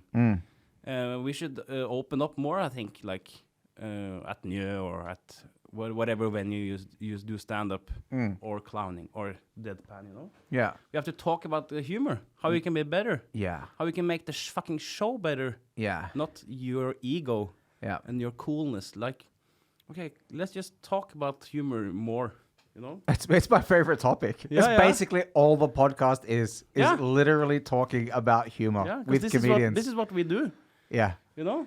I am so obsessed with almost every element of humor and comedy that I come across that I fucking cannot get enough of it. Yeah, That's why I do episode after episode after episode after episode, Yeah. just talking about literally the same subject. Yeah. And every time I learn more. Yeah. And I realize I don't know shit. And it never ends. And like your perspective on comedy is so different to the guest before you or the guest after you. Yeah. Everybody just has their own unique approach to how they perform and how comedy is for them. Yeah. I love that. I love that. Yeah, we have different kind of ways. Dude, I have a question for you. Okay. I have a question for you. Deadpan comedy. Yeah. Is deadpan comedy is deadpan comedy, is there always a place for deadpan comedy? Like What do you mean? like Please? I have a friend, right? And she is kind of very low energy and deadpan. Okay. And sometimes like the deadpan can be like I think too dead? a bit too dead. I think sometimes she's struggling with like, should I also be able to go higher energy in some situations? Do you know what I mean? Like if the room requires you to fill it up a little bit more, like be a little bit louder, be a little bit like, you know what I mean, more intense. Yeah. Or can deadpan just always work at that same energetic level? I know, you know, with Vega, he has an audience that see him Yeah. a lot of the times for that. I don't know. We have to ask a deadpan comedian, but I think that it's the same principle as all genres. I think if you're struggling with getting people to laugh with your deadpan way of doing stuff, go home and write some more stuff. You know, Yeah. be better or find a way. If you just want to be deadpan and just want to be like really low energy, and then you need to make it work. You need to make it work.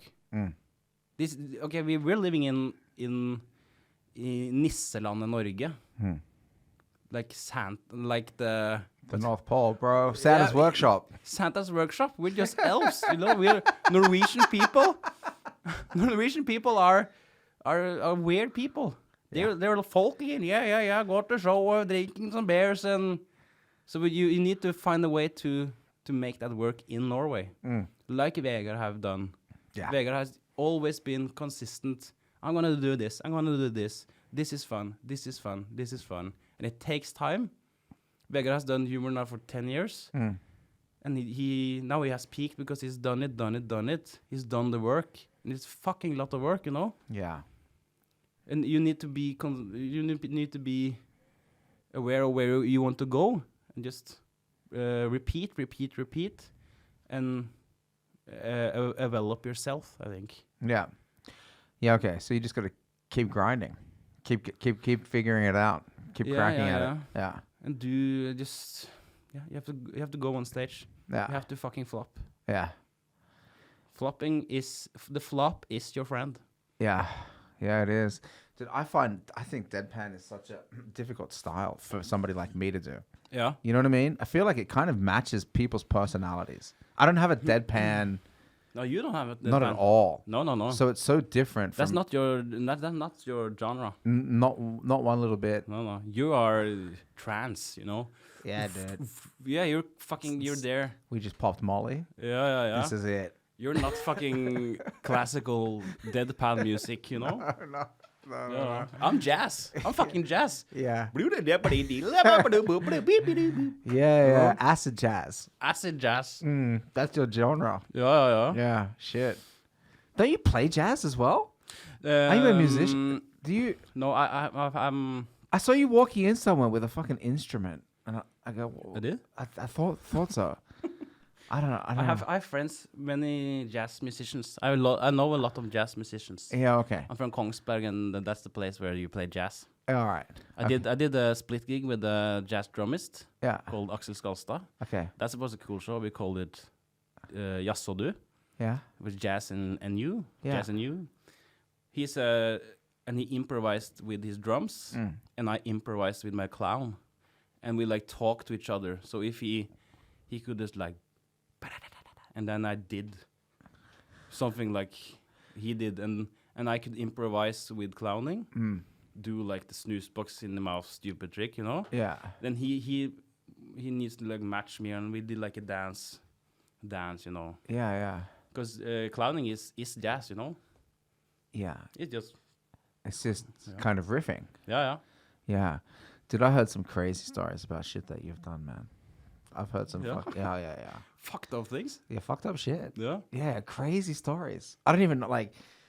I can't even remember what it was. I think I spoke to this dude and I was like, oh, yeah, I don't know how your name came up. And he goes, oh yeah, I saw that dude. He was fucking grabbing glasses down from the beer and fucking with the sound mixer and doing all that kind of shit. Yeah. And I go, oh really? They go, yeah, man. He just does like the craziest shit. Yeah. You don't give a fuck, right? I give a fuck. As me and Martin here talking to you. Yeah. But as soon as my name is called out and when I go on stage, I don't give a fuck. I just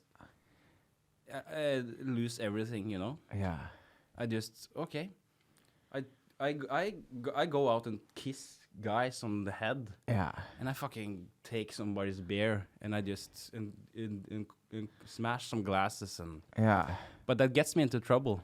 Yeah. I've been blacklisted at Salt. Really? Yeah.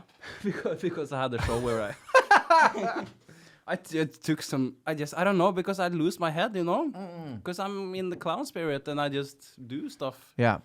But I took some beer glasses.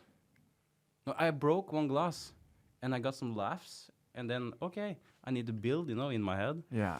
They just took some glass and I just stood on stage and I throw the glass and just.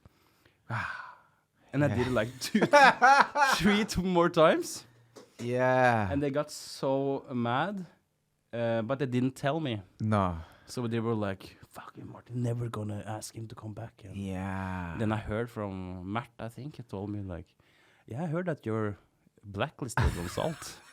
For smashing glasses. So I sent Sjur a message, the booking at Salt, and he was like, no, I don't think so. I was like, yeah, And I need to apologize from it about that. Okay, so you get into trouble through the performances sometimes. Yeah, sometimes I ruin stuff and. Yeah, I see you throw spaghetti at people.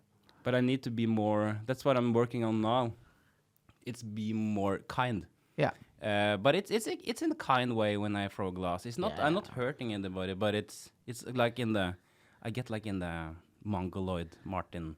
Yeah. Like my clown workshop guy said. Yeah.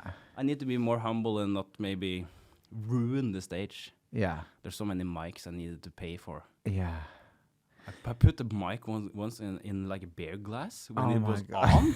on. And no. I just took one guy's beer and then the mic and I just go waff and then the sound was and then it was broken and I just took the mic and then throw it out and then I went off stage like, yeah, that was fun. And the other guys just looking at me, what the fuck, what happened? And I went, huh, what happened? Oh yeah, oh fuck. Because I'm not in the character, but I have fun, you know. Yeah. It's mischievous clowning. But that's the kind of thing you learn. I bomb and I. But that sounds funny as shit, though, man. Yeah. It's funny, but I get it. You get into some trouble. I love to do clown in front of Norwegian people because I haven't you know the look on their faces when I just go And you can do small stuff. Just go and just grab somebody's head, rub it, and just go "Mwah," to somebody with like full confidence. Yeah. They're like sitting there like, what is this? And then I think I like feeding on that. I'm like a vampire. That's my blood. Yeah. So then I do more and more crazy stuff. How far can you like pull the rubber band, you know? Yeah, that's what you want to find out, right? Yeah. You go, I think I can pull a little bit further. I want to like, it would be fun to have, just walk on and just go and grab audience members and just put them on the stage, like fucking you go there and you go there. Yeah. So there's nobody in the audience, and Yeah. everybody's in a clump on the stage. Yeah. And then sing like Oprah on top of them, like. Okay, so you need a show where anything goes. Yeah. You need to like the audience needs to be aware of what they're going yeah. to, and then it's like, okay, this is every show is unique, and it's all going to be some fucking experimental experience. I love to fuck with cause it's always the same. It's a stage, and there's a mic pole, and there's the mic, and you have a beer in your hand, and the fucking note where your jokes are on. Yeah. Just fucking, I want to destroy that in my head. I want to like destroy that way of doing stuff. Yeah. You know? Yeah. Just remix it. Fucking do crazy stuff. Damn. But I don't do it. But I like that. Why don't you do it? Because I want to be a sensitive and nice guy. Yeah, but I want to have consent. You know? Yeah, but it feels like there's the conflict there. Do you know what I mean? Like you want to be, you know, you want to do all the that's what you want to do. You want to do that crazy.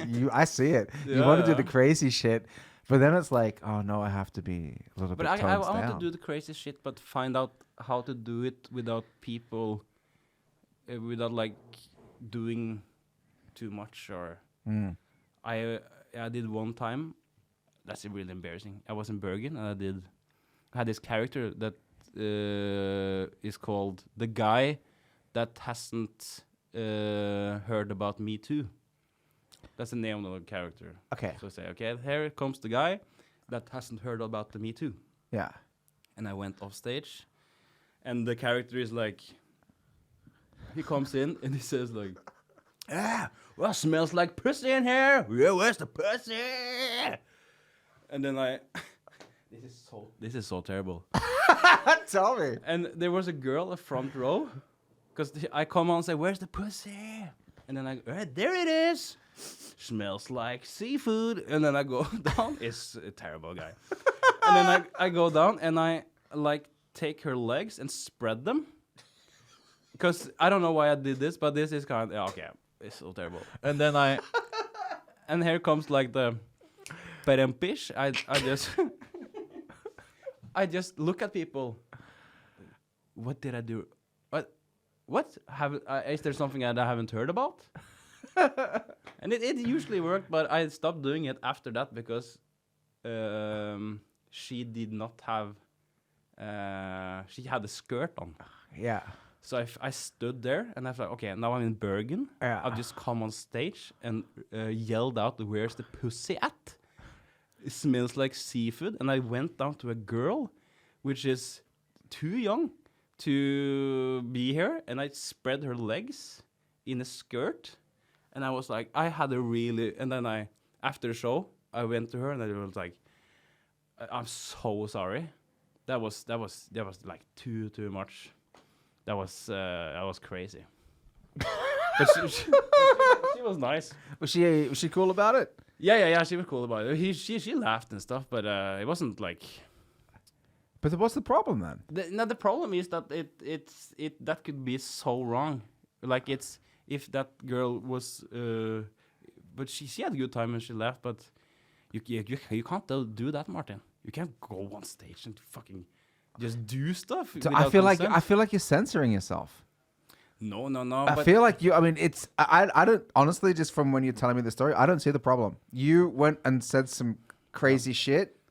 You spoke to her afterwards, and she said it wasn't a problem. Yeah, but the problem is, imagine that she had like she have been raped. Yeah. Maybe like from a guy like that, and I go on stage, I just pluck out a girl. Yeah. points at her. People are laughing at me. I'm high status. She's low, low, low, low. And I take advantage. I touch her and that is Yeah. terrible, terrible. Yeah, but I feel like the terrible part of that story is that she got raped. That's the terrible part. Yeah. You don't know that. You're just trying to like joke around and have fun. Yeah, but you're a man. I'm a fucking meathead, bro. Fucking meathead. I'm just fucking Yeah, do but what you want. understand, like that's. I understand, but Yeah. I kind of get a little bit like protective of self-censorship because it kind of ends up with people getting in the way of what they really want to do. Yeah. I feel like, and don't listen to me at all, but I feel like once you start playing that game with yourself about what you want to do and what you can't do, I think the comedy isn't as good. Yeah, but I think that maybe we started talking about this story because I myself I want to, because I want to like destroy the stage and do crazy stuff, but I want to do it with the vulnerability. Like I want to have fun with you. I want you to play a game with me, and I want you to laugh and throw the ball. Yeah. I don't want to just come in and scream and just destroy everything. I got you. That's what I felt when I went on and like just fuck you and Yeah. If you feel like it becomes like that, you're taking it, I don't know, like Too far. I don't know though, man. That's what I like. Yeah. To be honest, if I'm in that show, that's what I'm laughing at. Yeah. I think that's funny, and I know that you're doing this as a joke, and you don't know that chick, and it probably doesn't smell like fish. They didn't really blow up the Death Star. You know what I mean? Like it's just comedy and entertainment. That was the premise. I said this is a guy. Exactly. That never heard about me too. That's why It's a character, it's not you, it's the character. You know what I Yeah. mean? I went and saw John Wick 4 last night. He killed 300 people. Yeah. They're not dead. I know it's not real. It's part of the illusion. Yeah. Like I want the illusion that you want to sell me. I'm buying it. And if the person is cool that you're, playing off with, I don't see the problem. Yeah. Go ahead. Bring back the Me Too guy. Yeah. That's what I think, dude. Maybe I should do him more. Right? Why not? Or maybe you just gotta like figure out a way that people know that anything can happen at your shows. Yeah. Like it's a fucking wild. What you are doing is like this wild experience where nobody really knows what is gonna happen, and anything can happen. That's so cool when I feel like they're sitting there and anything can happen, That's what I want. and they don't know. You don't even know. I don't No. even. Nobody knows. No. Nobody knows. But we're figuring this out together. Yeah. That's You know? that's the beauty of it. That's clown. Yeah, that's what I experienced when I did that set at Nieu as well. That English set. Like when I Yeah. was talking to the crowd, I had no idea where it was Yeah. going. I was like, "Fuck!" And that was maybe one of the most fun that I've had Yeah, exactly. ever. You put yourself in the shit, and then things pop up, and you take that, and that's fun, and That was fun, and it was fun for the audience. I had some friends that came to see me. It's the first time they ever saw me, and they go, "You know what? That was so much fun. yeah. You probably had a whole different set planned." I go, "Yeah," and they go, "We want to see that too." And we But watched watched your face, and we see that you're having so good time. Yeah. You're laughing, you're having so good time. You're standing there, jiggling, It was the greatest experience of my life, bro. Like Yeah. I'm like as a performer, like that night was just pure freedom, playfulness. And I said some fucked up shit. Yeah. You know what I mean? Yeah, you No did. black dick for you tonight. Yeah. You can't say shit like No, that. You can't. Yeah. But they loved it. Yeah. Everybody loved it. Mm. And it was just right then and there in the moment, and it was amazing. You should do a clown workshop, man. I want to. Yeah. Do you hold clown workshops? Is that something you do, or you go to them? I don't do them myself, but you can go to Salt Okay. and do Steffen's clown workshop. He does once a month, Mondays, Oh, really? just like a intro to clown. Yeah. Do that, or I recommend doing 10 days, 5 days, Oh, like an intensive 5-day clown workshop? 5-day workshop.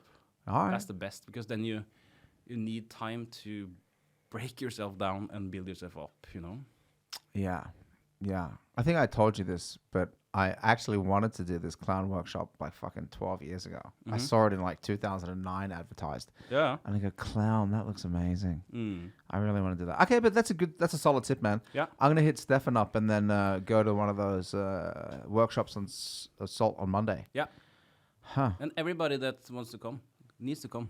Yeah, okay. It's a course. It's a workshop at during the day or like late day, and then there's a show at the end.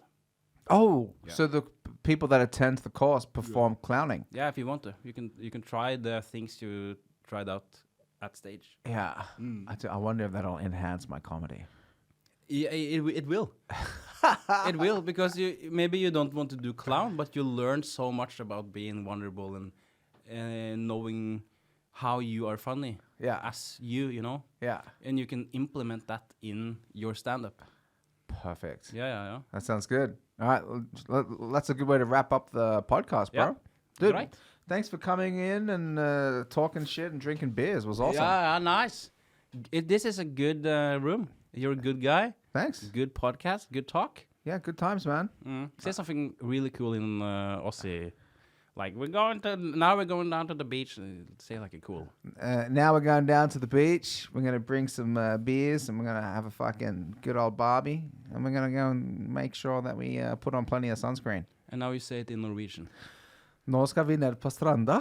Vi skal ta med noen øl. Og så må vi passe oss skikkelig at vi har nok solkrem. Og barbecue. Og barbecue. Vi skal grille. It's good, huh? Yeah. It's good. All right, ladies and gentlemen. Peace out. See ya. Peace. Mine damer og herrer, ha det bra. Ha det bra på deg.